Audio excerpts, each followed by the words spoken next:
공부법이라는 책을 읽으면서 제가 예전에 공부할 때 상황이랑 그 다음에 제가 많은 학생들을 가르치면서 맞닥뜨렸던 상황이랑 좀 비교하면서 책을 읽어보고 싶어서 이 책을 천천히 읽으면서 공감이 되는 문장들의 밑줄을 그으면서 읽어봤는데요. 공감이 됐던 문장들을 여러분께 하나하나씩 보여드리면서 그거에 대해서 같이 이야기해보는 그런 시간을 한번 가져볼게요. 자, 첫 번째 문장을 보면은 문제의 밑바탕이 되는 개념을 꼼꼼히 이해하고 이 개념이 어떻게 응용되는지 개념에 집중한 기본 문제를 풀고 그 과정을 확실히 분석해야 한다. 이 문장 같은 경우는 실전으로 문제를 풀기 전에 기반학습을 하는 단계에 대해서 얘기하고 있는데요. 기반학습은 정말로 중요해요. 특히나 과학 공부에 있어서 기반학습은 정말로 중요한데요. 여러분들이 기반학습을 할 때 정말 내가 하나하나 잘 이해했는지 이거를 꼼꼼히 점검하면서 공부하셔야 되고요. 그 다음에 기반학습을 할 때는 기본 문제를 같이 병행하면서 하셔야 되는데 기본 문제를 풀면서 내가 정확히 이해했는지를 한 번 더 점검할 수가 있고요. 그 다음에 기반학습이라는 것은 처음 하는 공부니까 내가 아직 낯설잖아요. 그런데 기본 문제들을 많이 풀다 보면은 이제 그 이론에 좀 익숙해지거든요. 그래서 좀 익숙하게 만드는 그런 단계가 정말 중요하니까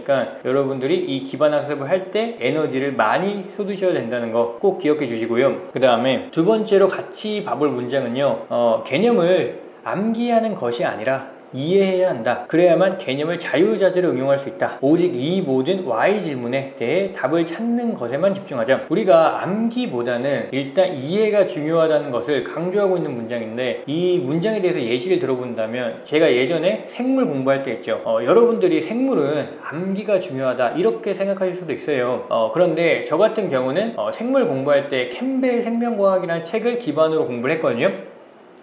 캠벨 생명과학 책을 한 7번 정도 읽었는데 1회독해서 2회독 할 때 그때는 정말로 뭐만 점검하면서 읽었냐면 내가 제대로 이해했는지 이것만 정말로 집착적으로 확인하면서 공부를 했거든요. 내가 어떤 문장을 읽으면 그 문장이 내 머릿속에서 그림으로 그려지는가, 그 다음에 내가 이 내용을 스스로 설명할 수 있는가, 이런 거를 정말로 직접적으로 이해하려고 노력하면서 공부했어요. 그렇게 2회도까지는 내가 이해에만 이제 초점을 두고 공부하고요. 그러면 암기는 언제 하냐? 이렇게 직접적으로 이해를 하고 나면 한 60% 정도는 저절로 암기가 돼요. 그 다음에 이제 3회독해서 4회독 할 때 있죠. 그때 강사분들이 강조했던 내용 중에서 이해만으로는 암기가 안 되는 내용들도 있어요. 그러니까 예를 들면은 뭐 아미노산 20개 이름 이런 것들 있죠. 그런 것들을 암기하면서 3회독, 4회독을 했고요. 그 다음에 이제 5회독, 6회독 할 때는 중요한 게 뭐냐면 강사분들이 강조했던 내용이 아니라 책에 있지만 내 머릿속에 아직 정확히 들어오지 않고 정확히 암기되지 않은 내용들 있죠. 그런 내용들에만 밑줄을 치면서 공부했어요. 그 다음에 이제 6회독, 7회독 할 때 그 내용까지 정확히 암기해줘야 내가 정말 1등 할 수 있는 그런 실력이 나오는 거죠. 100명 중에 1등 할 수 있는 그런 실력. 항상 처음에 공부하실 때는 이해에 초점을 두면서 공부하시고 그 다음에 암기를 꼼꼼히 해나가시면 되고요. 그 다음 문장 봐보면은 가끔 어떤 개념이나 문제를 보다 보면 이 내용 어디서 본 것 같은데 예전에 했던 뭐랑은 반대되는 것 같은데 라는 생각이 들 때가 있는데 그런 생각이 떠오를 때는 즉시 그 부분을 찾아 책을 앞뒤로 넘기며 지금 공부하는 것과 비교하고 대조하고 연결해야 한다.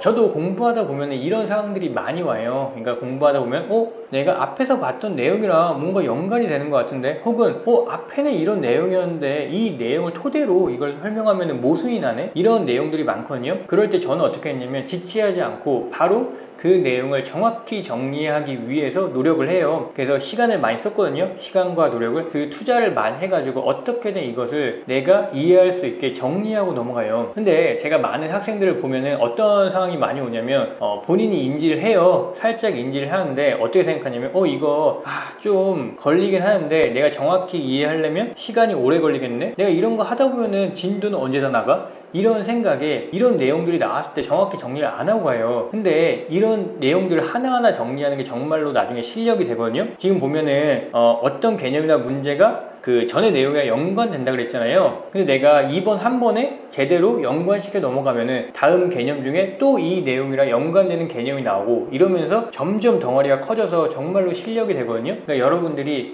이런 생각이 들었을 때 지체하지 말고 정확히 이해하고 정리시키기 위해서 꼭 시간과 노력을 투자하셔야 되고요. 다음 문제를 봐보면 공부 후 스스로를 선생님이라고 가정하고 수업하듯 설명해 본다. 설명이 막히거나 논리적 비약이 심하다고 안다고 느껴지는 부분이 있다면 바로 거기가 안다고 생각했으나 실제로는 이해하지 못한 부분이다. 저도 예전에 공부할 때 내가 스스로 설명해보는 방법을 많이 이용했거든요. 설명해보는 방법을 왜 이용했냐면, 첫 번째, 내가 이 공부한 내용을 정확히 이해했는지 점검하기 위해서, 두 번째, 내가 공부한 내용을 내가 정확히 암기했는지 알기 위해서, 이렇게 내가 이해랑 암기를 점검하기 위해서 스스로 설명하기를 많이 이용했는데, 제가 학생들을 많이 보면서 보니까 이 설명하기에도 종류가 나뉘어요. 그러니까 종류가 어떻게 나뉘냐면, 내가 엄청 많은 내용을 공부한 다음에 그 내용을 개략적으로 설명해보는 방식이랑, 그 다음에 소단원, 소단원 이렇게 조금의 내용을 공부한 다음에 그 내용을 정확히 설명해보는 방법이랑,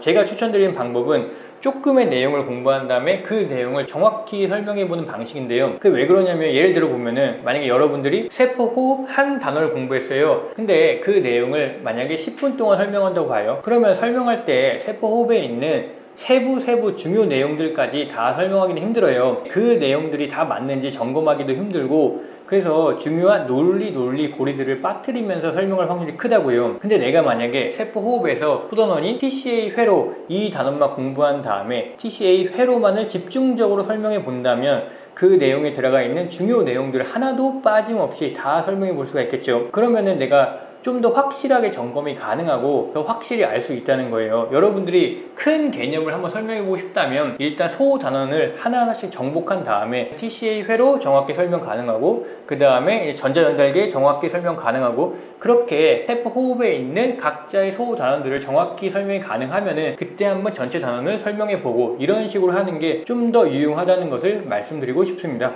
감사합니다.